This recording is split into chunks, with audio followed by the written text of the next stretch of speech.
Hello दोस्तों, मैं ऋतिक आप सबका इस प्यारे से यूट्यूब चैनल पे स्वागत करता हूँ। भारत स्टडीज आपके प्यार और मोहब्बत से इतना अच्छा परफॉर्मेंस कर रहा है। आज हम इस क्लास में मिथिला यूनिवर्सिटी के पार्ट 3 के जनरल एंड एनवायरमेंटल स्टडीज का ऑब्जेक्टिव क्वेश्चन डिस्कस करने वाले हैं मनोरमा गेस पेपर से। जनरल एंड एनवायरमेंटल स्टडीज चाहे आप साइंस के हों, आर्ट के हों या कॉमर्स के हों, तीनों ही के लिए ऑब्जेक्टिव एक ही सिलेबस है और एक ही तरह से क्वेश्चन आते हैं, सिर्फ ग्रुप अलग हो जाता है। तो उसके लिए आज हम क्लास अपना शुरुआत करेंगे आज से। पर क्लास 100 क्वेश्चन का हमारा टारगेट है। एक क्लास में 100 क्वेश्चन 100 नंबर का करने वाले हैं। मॉक टाइप का रहेगा, आपको कुछ समय भी दिया जाएगा आंसर के लिए। अगर आप उस क्वेश्चन का आंसर जानते हैं तो निश्चित रूप से उसका आंसर कमेंट बॉक्स में दीजिए। इससे पहले अगर आप इस चैनल में नए हैं तो चैनल को सब्सक्राइब कर लें, वीडियो को लाइक करें और अपने यार दोस्तों के साथ वीडियो को शेयर निश्चित रूप से करें। तो चलिए हम अपनी आज की क्लास की शुरुआत करते हैं। आज हम फर्स्ट क्लास हमारा होगा जनरल एंड एनवायरमेंटल स्टडीज का ऑब्जेक्टिव क्वेश्चन का प्रश्न 1 से 100 तक के प्रत्येक प्रश्न के 4 विकल्प दिए गए हैं, जिनमें से एक सही है। सही विकल्प को OMR शीट पर गहरे निशान से भरें। यही कॉलम आपको आपके एग्जाम में लिखा हुआ आएगा। एक क्वेश्चन 1 नंबर का होता है, 100 क्वेश्चन होगा 100 नंबर का आपका एग्जाम होता है, जिसके 2 सेक्शन होते हैं। ये सब मैं आपको पहले भी बता चुका हूँ। अगर ये सब आप नहीं जानते हैं तो इस वीडियो के डिस्क्रिप्शन में जाइए और जनरल एंड एनवायरमेंटल स्टडीज़ का सिलेबस का वीडियो निश्चित रूप से देख लीजिए। आज हम ग्रुप ए की शुरुआत करने वाले हैं, जो होता है जनरल स्टडीज। ग्रुप ए में हम आज इतिहास की शुरुआत करने वाले हैं। इतिहास के कुल 300 के लमसम क्वेश्चन होंगे, जो हमें 3 क्लास में समाप्त करना है। पर क्लास 100 क्वेश्चन। तो आइए हम अपनी आज की क्लास की शुरुआत करते हैं। इतिहास का पहला सवाल, भारत में सबसे पहले खोजा गया शहर था। ये सवाल हर एक स्टूडेंट को आना चाहिए अगर आप कुछ भी तैयारी कर रहे हो। जो भारत में सबसे पहले जो खोजा गया शहर था वह कौन सा था? Option A Harappa, option B Punjab, option C Mohenjodaro और ऑप्शन डी सिंध। आपको पर क्वेश्चन के लिए 5 से 10 सेकेंड दिया जाएगा उसके आंसर के लिए। आप कमेंट बॉक्स में उसका आंसर निश्चित रूप से दें। इस क्वेश्चन का आंसर है option number A Harappa. Harappa सभ्यता के बारे में आप सभी लोग जानते होंगे। वही हड़प्पा शहर जो था उसे भारत में सबसे पहले खोजा गया था। क्वेश्चन सेकेंड, हड़प्पा सभ्यता किस वर्ष खोजा गया था? Option A 1935, option B 1942, option C 1901 और ऑप्शन डी 1921। तो हड़प्पा सभ्यता जो है वो किस वर्ष खोजा गया था ये आपसे पूछ रहा है। तो इसका सही आंसर होगा ऑप्शन नंबर डी, 1921 में हड़प्पा सभ्यता की खोज की गई थी। मानव द्वारा उपयोग किया गया पहला धातु था। Option A aluminium, option B तांबा, ऑप्शन सी लोहा और ऑप्शन डी चांदी। तो मानव जो सबसे पहले जिस धातु का प्रयोग किया था वह धातु था तांबा का। जो भी शस्त्र अस्त्र या कुछ काटने का औजार जो उन लोगों के समझ में जो आया वो जो बनाया करते थे वो सब तांबा के होते थे। तो पहला जो धातु था वह तांबा था। बी इसका सही उत्तर है। अगला सवाल, सिंधु घाटी सभ्यता की प्रमुख विशेषताएं थी। ए नगर सभ्यता, बी कृषक सभ्यता, सी मध्य पाषाण सभ्यता और डी पूरा पाषाण सभ्यता। तो सिंधु घाटी सभ्यता की जो प्रमुख विशेषता थी वह थी उसकी नगर व्यवस्था। सिंधु घाटी सभ्यता जब आप पढ़िएगा डिटेल में तो वहाँ आपको ये जानकारी मिलेगी कि सिंधु घाटी का जो नगर व्यवस्था था वो बहुत ही सुदृढ़ था। एक एक मकान, एक एक गली बहुत ही अच्छे ढंग से डिजाइन किया हुआ था। तो उसका जो विशेषता था वह उसका नगर व्यवस्था था। ये इसका सही उत्तर है। नेक्स्ट, निम्नलिखित विद्वानों में से हड़प्पा सभ्यता का सर्वप्रथम खोजकर्ता कौन था? A sir John Marshall, B R D Banerji, C A Cunningham और डी दयाराम साहनी। तो सर्वप्रथम जो हड़प्पा सभ्यता का खोजकर्ता जिन्हें कहा जाता है वो हैं दयाराम साहनी। डी सही उत्तर है इसका। अगला सवाल, कालीबंग स्थित है? ए उत्तर प्रदेश, बी सिंध, सी राजस्थान और डी गुजरात। तो कालीबंगन जो स्थित है वह है राजस्थान में। सी इसका सही उत्तर है। नेक्स्ट, सबसे प्रचलित सभ्यता का नाम? ए सिंधु घाटी सभ्यता, बी मेसोपोटामिया की सभ्यता, डी मिस्र की सभ्यता और डी माया सभ्यता।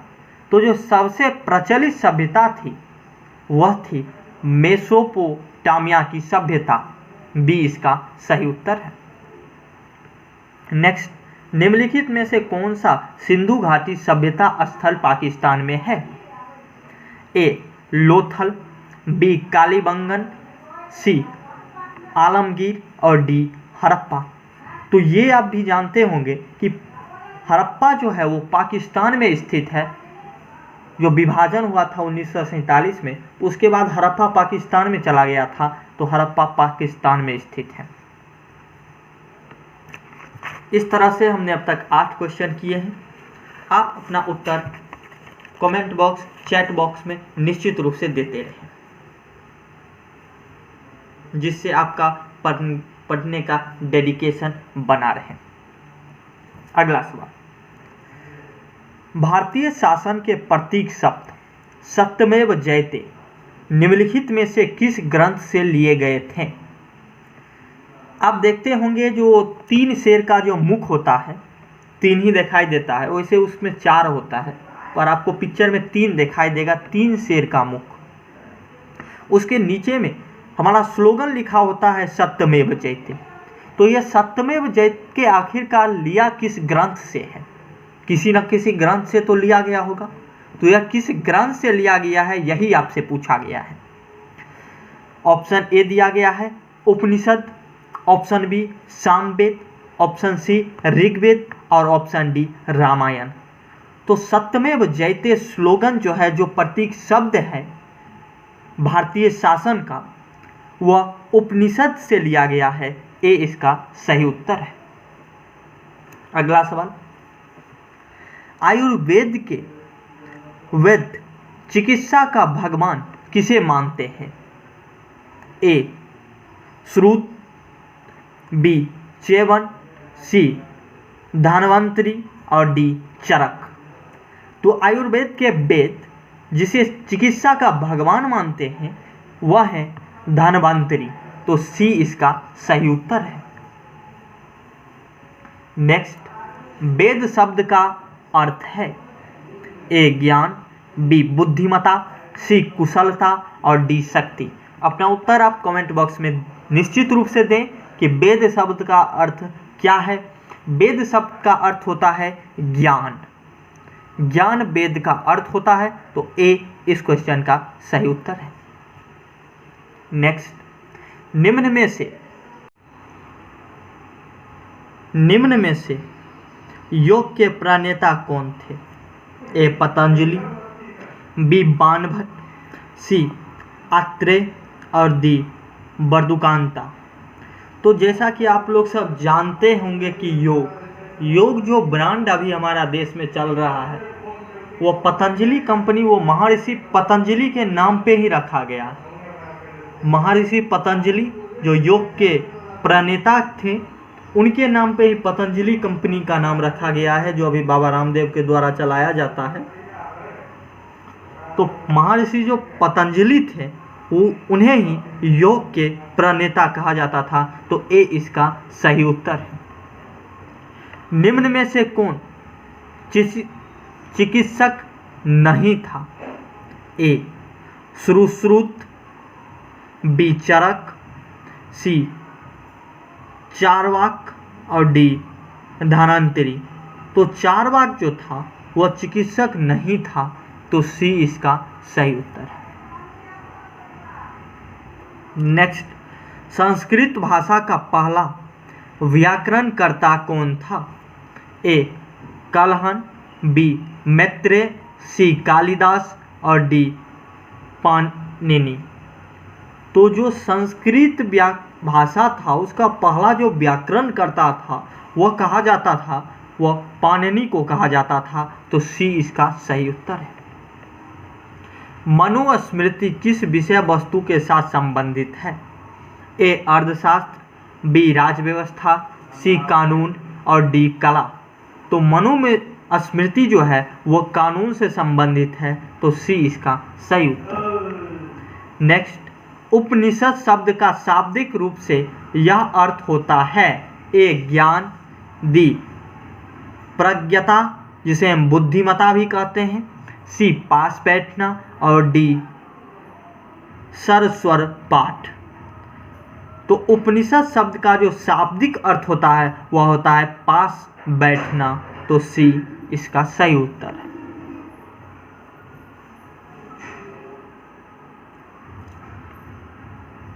पंचतंत्र के लेखक कौन है?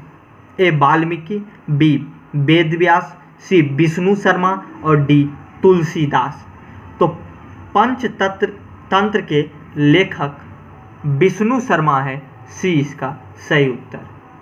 भारत पर पहला आक्रमण डैश ने किया था? ए आर्यों ने, बी ग्रीक ने, सी पर्शियन ने और डी अरब ने। तो भारत पर जो पहला आक्रमण किया गया था वो आक्रमण आर्यों के द्वारा हुआ था। तो ए सही उत्तर है। नेक्स्ट, प्रसिद्ध गायत्री मंत्र किससे लिया गया है? ए यजुर्वेद, बी अर्थवेद, सी ऋग्वेद और डी सामवेद। तो जो गायत्री मंत्र है वह ऋग्वेद से लिया गया है। तो सी इसका सही उत्तर है। नेक्स्ट, पांडवों में सबसे बड़ा कौन था? अगर आप लोग सब थोड़ा भी महाभारत का ज्ञान रखते होंगे, इस बीच टीवी पे महाभारत भी प्रसारित हुआ था कुछ दिन पहले, तो अगर आपने थोड़ा भी देखा होगा तो आपको इस सवाल का जवाब मुंहजबानी याद होना चाहिए कि पांडवों का जो ज्येष्ठ भ्राता था, बड़ा भाई था, वह था युधिष्ठिर। तो ए इसका सही उत्तर। नेक्स्ट, जैनियों के पहले तीर्थकर कौन थे? जैन धर्म, और जैन धर्म के पहले तीर्थकर कहे जाते हैं ऋषभ को। तो डी इसका सही उत्तर है। नेक्स्ट, भगवान बुद्ध ने अपनी अंतिम सांसें कहाँ ली थी? भगवान बुद्ध, इनके भी अगर कभी समय मिले तो एक जीवनी पढ़िएगा, बहुत अच्छा है। और भगवान बुद्ध ने अपनी अंतिम सांसें को ली थी, वह ली थी कुशीनगर में। डी इसका सही उत्तर है। बोध गया में उन्होंने शिक्षा ली थी और कुशीनगर में उन्होंने अंतिम सांसें ली थी। नेक्स्ट, सिकंदर महान का शिक्षक कौन था? तो ग्रेट सिकंदर जिसे आप कहते हैं, उनके जो टीचर थे वह थे अरस्तु। तो डी इसका सही उत्तर है। नेक्स्ट, मानव के दुखों के अंतर के लिए अष्टांगिक मार्ग का प्रतिपादन किसने किया? तो अष्टांगिक जो मार्ग है यह बौद्ध धर्म से संबंधित है और बौद्ध धर्म के जो ज्ञाता थे वह थे गौतम बुद्ध। तो बी इसका सही उत्तर है। इस तरह से हमने अब तक 24 क्वेश्चन कंप्लीट कर चुके हैं। धैर्य से क्लास को कीजिए, शांति मन से, एकाग्रता से, हम 100 के 100 क्वेश्चन आज यहाँ से करके ही जाएंगे, क्योंकि धड़फड़ाने से कोई काम नहीं चलेगा। आपको एग्जाम में आपको 100 क्वेश्चन का उत्तर ही देना है। तो आइए नेक्स्ट और 25 नंबर के क्वेश्चन की ओर बढ़ते हैं। बुद्ध को ज्ञान कहाँ प्राप्त हुआ? जैसा कि हम पहले ही आपको बता गए कि बोध गया में बुद्ध को ज्ञान प्राप्त हुआ था, तो बी सही उत्तर है। अजंता की चित्रकारी में किसकी कहानी को चित्रित किया गया है? तो जातक का जो कहानी है ना, अजंता गुफा है, और उस गुफा में अगर कभी जाने का मौका मिले तो अति सुखद। हमें तो अब तक जाने का मौका नहीं मिला है, अगर आपको मिले तो अति सुखद, जाइएगा निश्चित। बहुत अच्छा गुफा है। उसमें जो चित्रकारी किया गया है वह जातक का किया गया है, तो सी इसका सही उत्तर है। नेक्स्ट, बुद्ध ने अपना प्रथम धर्म संदेश कहाँ पर दिया था? तो सारनाथ में, गया में शिक्षा ग्रहण किया था और सारनाथ में उन्होंने अपना प्रथम संदेश दिया था बौद्ध धर्म का, तो डी सही उत्तर है इसका। अगला क्वेश्चन, बौद्ध साहित्य त्रिपिटक की किस भाषा में रचना की गई है? तो बौद्ध धर्म का जो त्रिपिटक है उसकी जो रचना की गई है वो पाली लैंग्वेज में की गई है, पाली भाषा में की गई है, तो सी इसका सही उत्तर है।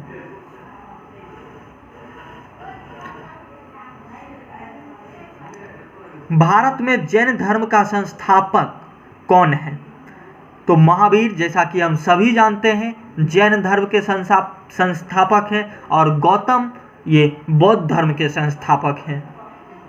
तो गौतम बुद्ध और महावीर जैन, इस तरह से आप याद रख सकते हैं कि गौतम बुद्ध तो बौद्ध धर्म का और महावीर जैन तो जैन धर्म का। नेक्स्ट, बुद्ध के उपदेश किस भाषा में हैं?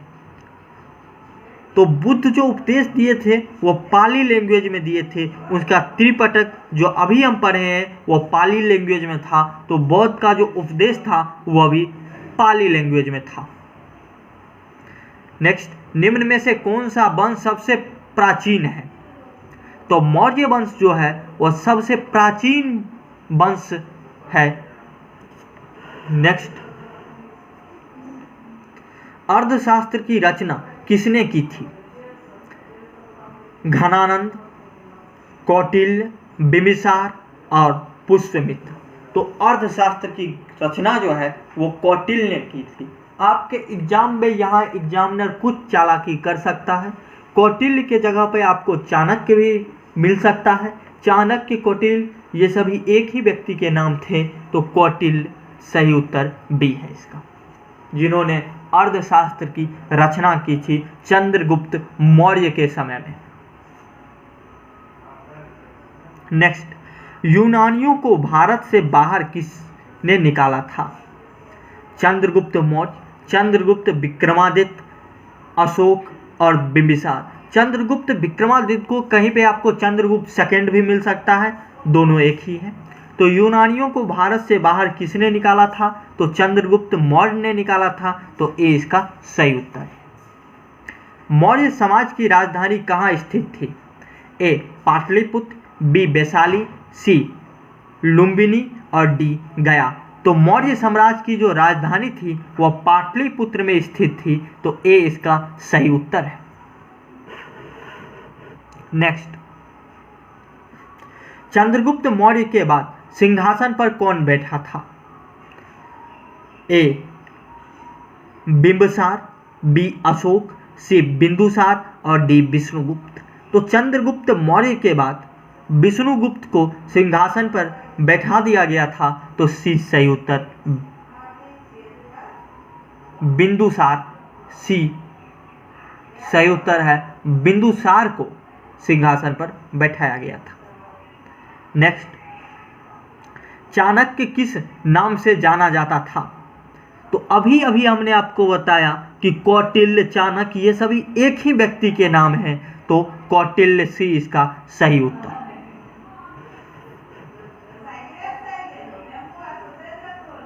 विश्वविद्यालय जो गुप्त युग में मशहूर हुआ वह कौन था, उसका नाम क्या था? तो नालंदा विश्वविद्यालय जो गुप्त युग में बहुत ज़्यादा ही ख्याति प्राप्त किया था वह था नालंदा विश्वविद्यालय। तो सी इसका सही उत्तर है। नेक्स्ट, बाणभट्ट किस सम्राट का दरबारी कवि था? तो हर्षवर्धन का दरबारी कवि बाणभट्ट था। आप याद रखिएगा, आपसे क्वेश्चन इस तरह भी पूछा जा सकता है कि बाणभट्ट किस राजा के समकालीन था या किस राजा के समय में था, तो हर्षवर्धन वहाँ होगा। क्वेश्चन को घुमाया भी जा सकता है। तो सी हर्षवर्धन और बाणभट्ट ये दोनों ही आप याद रखिएगा।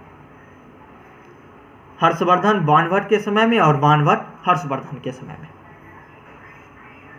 नेक्स्ट, भारत का नेपोलियन किसको कहा जाता है?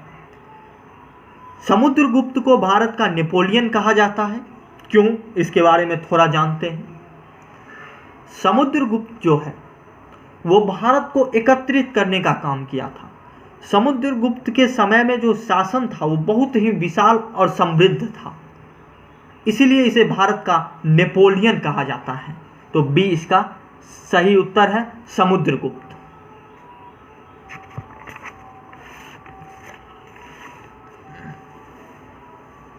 इस तरह से हमने अब तक 39 क्वेश्चन कवर कर चुके हैं। अब हम क्वेश्चन नंबर 40 पढ़ने वाले हैं। नालंदा विश्वविद्यालय अध्ययन का महान केंद्र था विशेषतः। तो बौद्ध धर्म का जो है अध्ययन का महान केंद्र नालंदा विश्वविद्यालय को माना जाता है। तो ए सही उत्तर। सी चंद्रगुप्त विक्रमादित्य, डी हर्षवर्धन। तो कालिदास चंद्रगुप्त विक्रमादित्य के दरबार में रहते थे। तो सी इसका सही उत्तर है। नेक्स्ट, सबसे प्राचीन विश्वविद्यालय है? ए गांधार, बी कन्नौज, सी नालंदा और डी वैशाली। तो सबसे प्राचीन जो विश्वविद्यालय है वह है नालंदा। हर्ष का दरबारी कवि कौन था? ए वाणी, बी रविकृति, सी बाणभट्ट और डी विष्णु शर्मा। तो हर्षवर्धन का जो दरबारी कवि था वह था बाणभट्ट। तो सी इसका सही उत्तर है। नेक्स्ट, गुप्त काल में किस धातु के सर्वाधिक सिक्के जारी किए गए हैं? ए सोना, बी चांदी, सी तांबा, डी लोहा। तो गुप्त काल जो था गुप्त वंश का, उसमें जो धातु था जिसका सिक्का सर्वाधिक बनाया गया था वह था सोना। सोना का सिक्का सर्वाधिक बनाया गया था। तो ए इसका सही उत्तर है। नेक्स्ट, वराह मिहिर क्या था? तो खगोलज्ञ जो था, खगोल विज्ञान के जानकार जो होते हैं वो थे वराहमिहिर। तो डी इसका सही उत्तर है। नेक्स्ट, शून्य के सिद्धांत का प्रतिपादन किसने किया? तो आप सभी लोग जानते होंगे कि शून्य के खोज कर्ता किन्हें कहा जाता है? आर्यभट्ट को शून्य के खोजने का श्रेय दिया जाता है। तो आर्यभट्ट सी सही उत्तर है। नेक्स्ट, महाबलीपुरम की स्थापना किसने की थी? ए पल्लव, बी पांडव, सी चोल, डी चालुक्य। तो महाबलीपुरम की जो स्थापना की थी वह की थी पल्लव ने। तो ए इसका सही उत्तर है। नेक्स्ट, चित्रकला की गांधार शैली का सूत्रपात किसके द्वारा किया गया था? तो महायान संप्रदाय के द्वारा चित्रकला को जो गांधार शैली है उसका प्रतिपादन किया गया था, उसका सूत्रपात किया गया था महायान संप्रदाय के द्वारा। तो बी इसका सही उत्तर है। किस शासक ने एलोरा मंदिर का निर्माण करवाया था? तो एलोरा का बहुत प्रसिद्ध मंदिर है, कभी जाने का मौका मिले तो निश्चित जाइएगा। और इसका निर्माणकर्ता जो है वह है राष्ट्रकूट। राष्ट्रकूट ने, ये पल्लव, राष्ट्रकूट और पाल ये तीनों समकालीन हैं, और इन्हीं में से राष्ट्रकूट ने एलोरा मंदिर का निर्माण कराया था। तो सी इसका सही उत्तर है। और 50वां क्वेश्चन इस क्लास का, अजंता चित्रकला किससे संबंधित है? अजंता चित्रकला बौद्ध धर्म से संबंधित है। जब आप अजंता की गुफा में जाइएगा तो वहाँ पे जो चित्रकारी किया गया है, जो पिक्चराइज किया गया है, वह बौद्ध धर्म का किया गया है, बौद्ध का किया गया है। तो बी इसका सही उत्तर है। इस तरह से अब तक हमने 50 अच्छे क्वेश्चन किए हैं इतिहास का, जनरल स्टडीज के अंतर्गत ग्रुप ए। वीडियो में बने रहे शांति से। हम पूरे के पूरे आज 100 क्वेश्चन करेंगे। आपको एग्जाम में पर्याप्त समय मिलेगा 100 क्वेश्चन को सॉल्व करने के लिए, इसलिए यहाँ भी आपको उतना ही समय खपाना होगा, तब जाके आपका एग्जाम अच्छे से क्लियर होगा। बिना मेहनत के कुछ नहीं मिलता है, तो आपको समय तो देना होगा, और वो भी धैर्य के साथ, समझते हुए। और कमेंट बॉक्स में अपना जवाब निश्चित रूप से दें।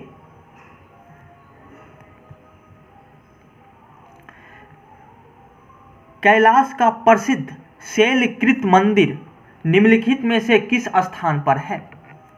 ए अजंता, बी बादामी, सी महाबलीपुरम और डी एलोरा।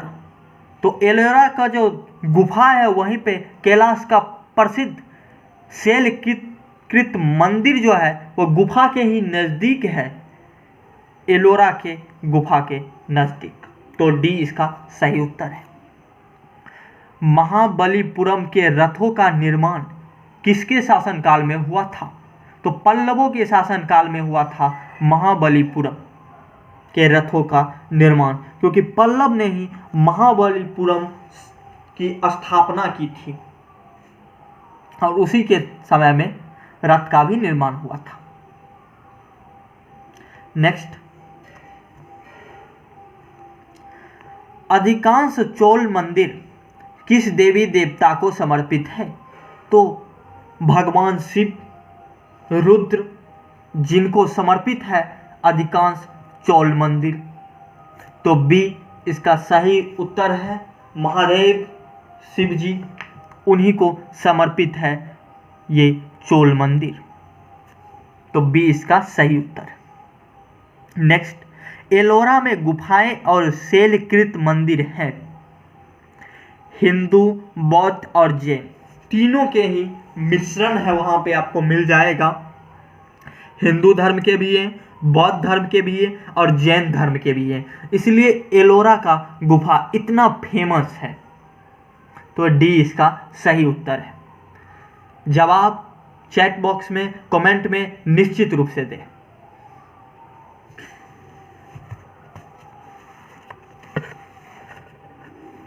नेक्स्ट, कांची का प्रसिद्ध कैलाश मंदिर किसके द्वारा निर्माण करवाया गया था? तो नरसिंह वर्मन द्वितीय के द्वारा प्रसिद्ध कैलाश मंदिर जो कांची में है निर्माण कराया गया था। तो बी इसका सही उत्तर है, नरसिंह वर्मन द्वितीय। नेक्स्ट, महाबलीपुरम एक महत्वपूर्ण शहर है जो कि किसका उल्लेख करता है? तो पल्लवों से संबंधित है, पल्लवों का उल्लेख करता है। महाबलीपुरम में जो कुछ भी हुआ वह पल्लवों के द्वारा ही हुआ है। तो आप कनेक्शन कर लीजिए, महाबलीपुरम जैसे ही नाम आए आपके दिमाग में आना चाहिए पल्लव। पल्लवों के द्वारा ही इस शहर की स्थापना की गई, यहाँ रथ बनाया गया, इसका उल्लेख पल्लवों के द्वारा ही किया गया। तो ए इसका सही उत्तर।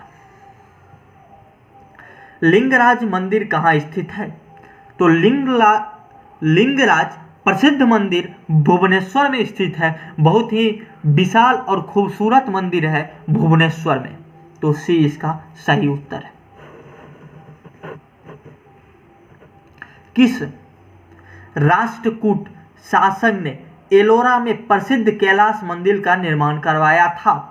अभी अभी हम पढ़े हैं कृष्ण प्रथम ने एलोरा में प्रसिद्ध कैलाश मंदिर का निर्माण कराया था।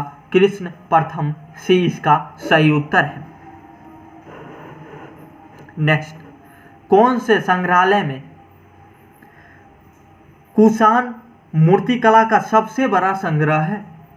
तो मथुरा संग्रहालय में कुषाण मूर्तिकला का सबसे बड़ा संग्रह केंद्र है मथुरा संग्रहालय, ए इसका सही उत्तर है। विरूपाक्ष मंदिर का निर्माण किसके द्वारा किया गया था? तो चालुक्यों के द्वारा विरूपाक्ष मंदिर का निर्माण किया गया था, ए इसका सही उत्तर है। विरूपाक्ष मंदिर चालुक्यों, इस तरह से कनेक्ट कर करके याद कीजिए, सवाल याद होगा। एक नहीं 2 बार वीडियो को देखिए पर आपको याद होगा, ये मेरी गारंटी। तक्षशिला के प्रसिद्ध स्थल होने का कारण था? ए प्राचीन वैदिक काल कला, बी मौर्य कला, सी गंधार कला और डी गुप्त कला। तो तक्षशिला जो था वो गंधार कला के प्रसिद्ध स्थल होने का कारण था, तो सी गंधार कला होगा इसका सही उत्तर। यूनानी रोमन कला को कहाँ स्थान प्राप्त हुआ? ए एलोरा, बी गंधार, सी कलिंग और डी बौद्ध कला। उत्तर कमेंट बॉक्स में, चैट बॉक्स में निश्चित रूप से दें। यूनानी रोम कला को कहाँ स्थान प्राप्त हुआ? तो उसे गंधार में स्थान प्राप्त हुआ, बी उसका सही उत्तर है। अजंता चित्रकला किससे संबंधित था? तो अजंता जो चित्रकला है वह गुप्त काल से संबंधित था, तो डी इसका सही उत्तर है, गुप्त काल। नेक्स्ट, किन शासकों के राज्यकाल में अजंता और एलोरा की गुहा चित्रकला विकसित हुई थी?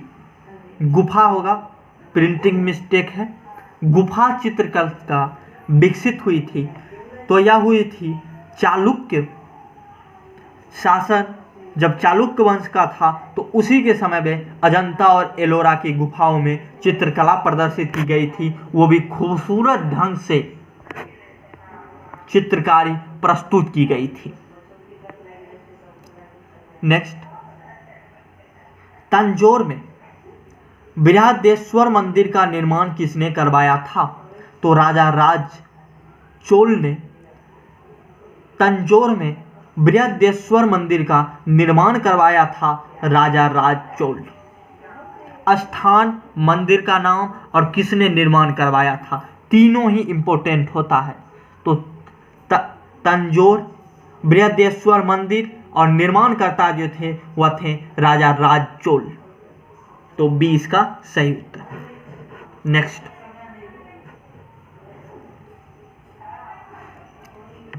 अधिकांश चोल मंदिर किस देवी देवता को समर्पित है? यह अभी हम पढ़े हैं, तो चोल मंदिर समर्पित ही है शिव जी को। नेक्स्ट, सांची का प्रसिद्ध स्तूप जो सम्राट अशोक के द्वारा बनवाया गया था किस राज्य में स्थित है? ए उत्तर प्रदेश, बी मध्य प्रदेश, सी अरुणाचल प्रदेश और डी आंध्र प्रदेश। तो सांची का जो प्रसिद्ध स्तूप है वह मध्य प्रदेश में अशोक के द्वारा बनवाया गया था, तो बी मध्य प्रदेश होगा।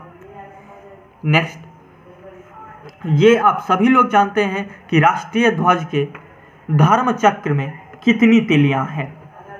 इसका आंसर हम आपसे कमेंट बॉक्स में सही चाहते हैं, किसी का भी गलत नहीं होना चाहिए। इसका आंसर है ए 22। जो हमारा राष्ट्रीय ध्वज होता है उसके बीच में जो चक्र होता है जिसे हम धर्म चक्र कहते हैं, उनमें जो तिलियों की संख्या होती है वो कभी आप गिन के देखिएगा, वो एग्जैक्ट 22 होती है, ना एक कम होगा ना एक ज़्यादा होगा, 22 तो 22, तो ए इसका सही उत्तर है।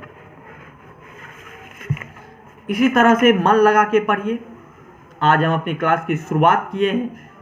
इसी तरह से एक एक क्वेश्चन को अच्छे से करते हुए अपना क्लास का एक दिन अंत भी होगा और अच्छा से अंत होगा, और तब तक छोड़ेंगे नहीं जब तक एग्जाम में तोड़ेंगे नहीं।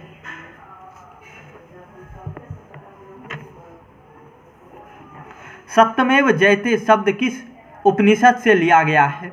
तो मुंडकोपनिषद से सत्यमेव शब्द लिया गया है, तो बी इसका सही उत्तर है। सत्यमेव जयते।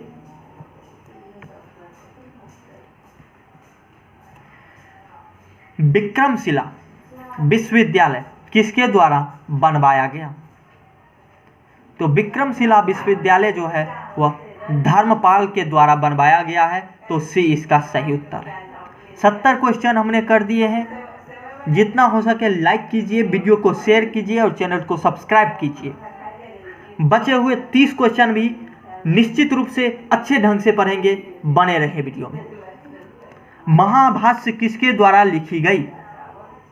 महाभाष्य जो ग्रंथ था वह महर्षि पतंजलि के द्वारा लिखी गई थी। योग पे आधारित यह ग्रंथ है और ये महर्षि पतंजलि के द्वारा लिखी गई है, तो डी इसका सही उत्तर है। महाभाष्य महर्षि पतंजलि।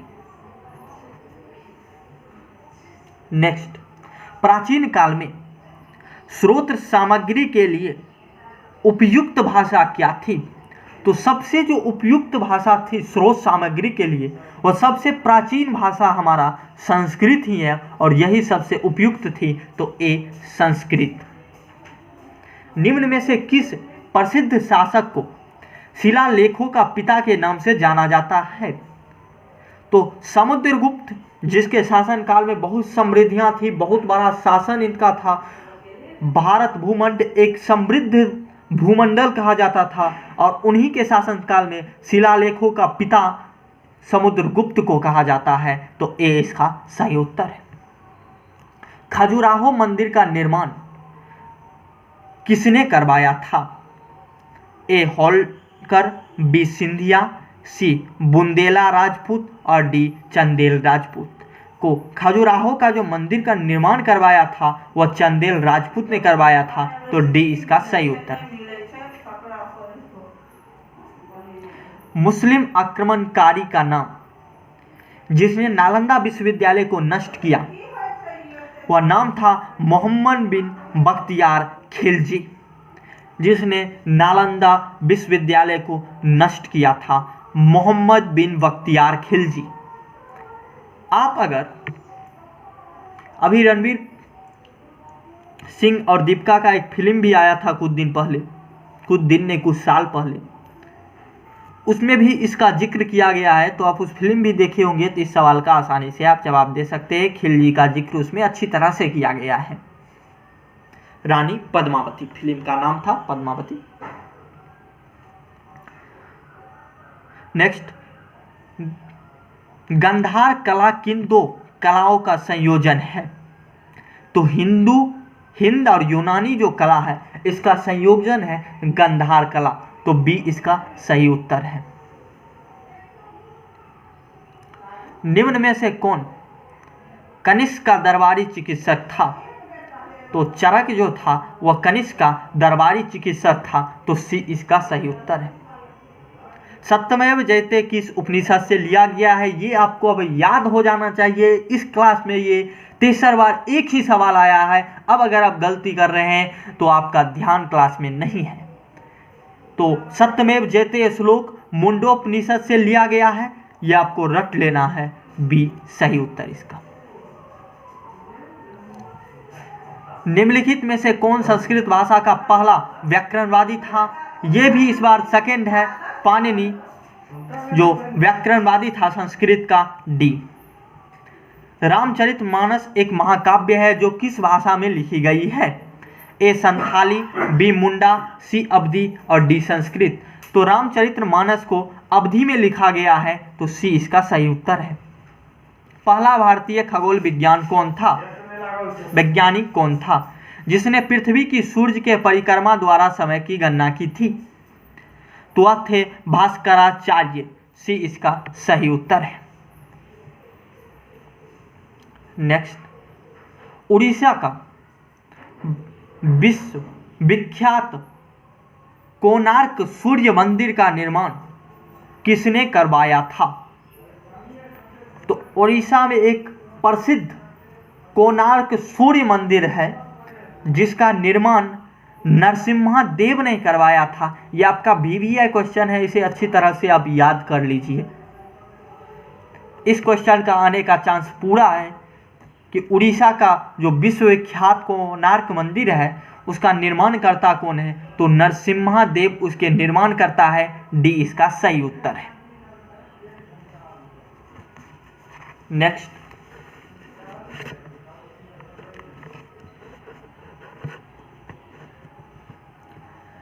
विक्रमशिला विश्वविद्यालय का निर्माण किसके द्वारा किया गया? चंद्रगुप्त मौर्य, कनिष्क, धर्मपाल, पुलकेशिन द्वितीय। तो विक्रमशिला जो विश्वविद्यालय है उसका निर्माण धर्मपाल के द्वारा किया गया है। तो सी इसका सही उत्तर है। मेघदूत के लेखक कौन है? जो थोड़ा भी समझ रखते हैं इतिहास को, जो पढ़ते हैं, उनके लिए ये सवाल कोई बड़ी बात नहीं है और मुझे उम्मीद है आपने इसका जवाब भी सही दिया है। मेघदूत के लेखक कालिदास हैं। सी इसका सही उत्तर है। अशोक के शिलालेखों में कौन सी लिपि अशोक के शिलालेख में कौन सी लिपि का प्रयोग किया गया है? ब्राह्मी, देवनागरिक, गुरुमुखी और संस्कृत। तो अशोक का जो शिलालेख था, जितना भी अशोक शिलालेख अपने जमाने में खुदवाया था, लिखवाया था, उसमें उन्होंने देवनागरिक लिपि का प्रयोग किया था। तो बी इसका सही उत्तर है। चोलों के समय का बृहदेवेश्वर मंदिर कहाँ स्थित है? तो यह तंजावुर में स्थित है। सी इसका सही उत्तर है। नेक्स्ट, कांसे की नृत्य करती हुई कन्या, कांसे की नृत्य करती हुई कन्या कहाँ से प्राप्त हुई है? कांसे धातु है और इस धातु से बनी हुई नृत्य करती हुई कन्या का जो मूर्ति है वह कहाँ से प्राप्त हुई है? तो वह सिंधु घाटी की सभ्यता मोहनजोदारो से प्राप्त हुई है। बी इसका सही उत्तर है। नेक्स्ट, निम्नलिखित में से कौन सा वेद प्राचीन है? सबसे प्राचीन वेद ऋग्वेद है, ये हम सभी लोग अच्छी तरह से जानते हैं। तो बी इसका सही उत्तर है। और सबसे, अगर आपसे कोई पूछे सबसे जो आधुनिक वेद है तो वह वेद है अर्थवेद, अथर्ववेद। ये सबसे आधुनिक वेद में आता है और सबसे प्राचीन वेद में आता है ऋग्वेद।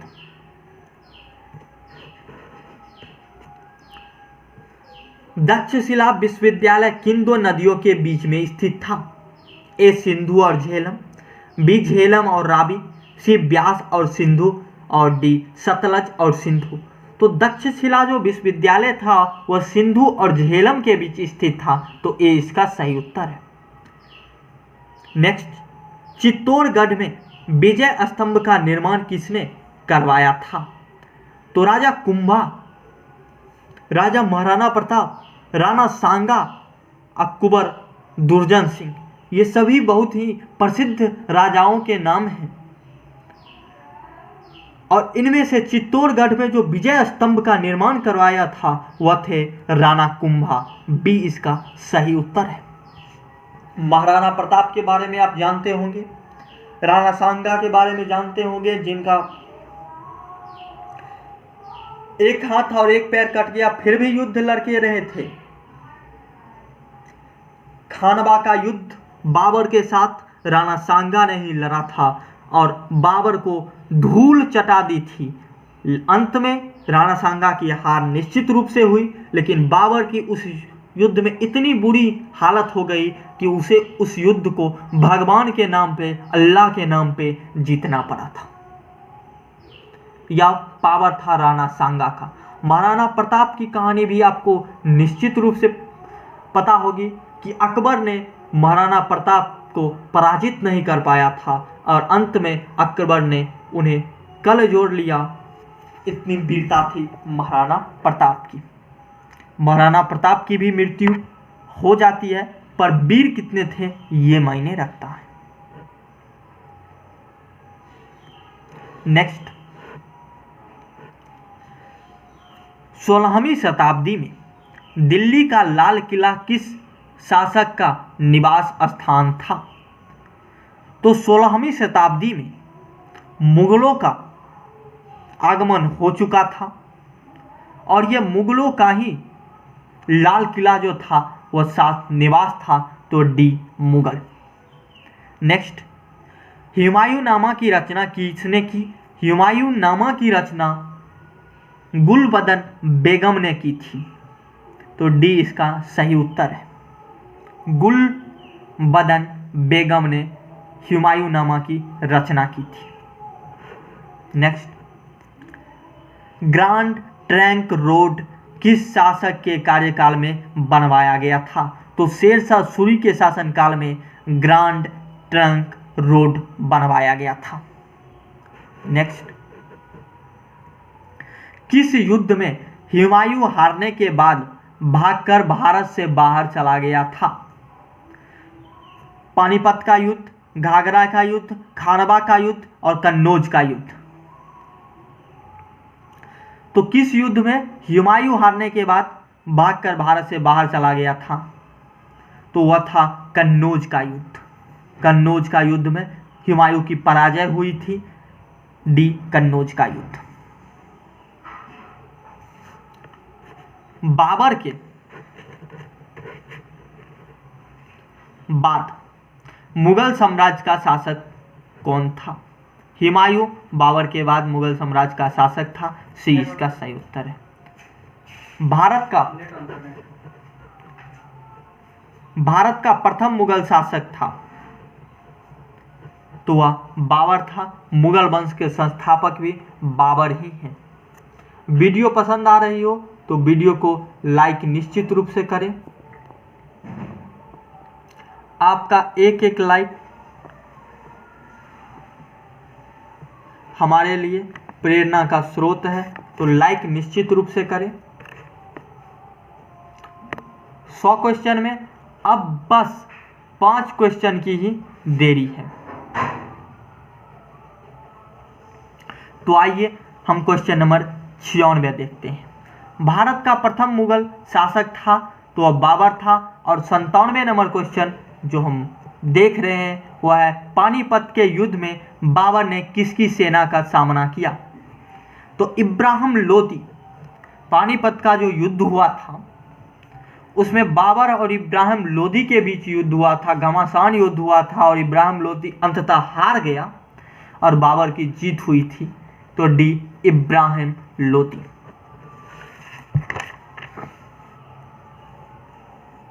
नेक्स्ट,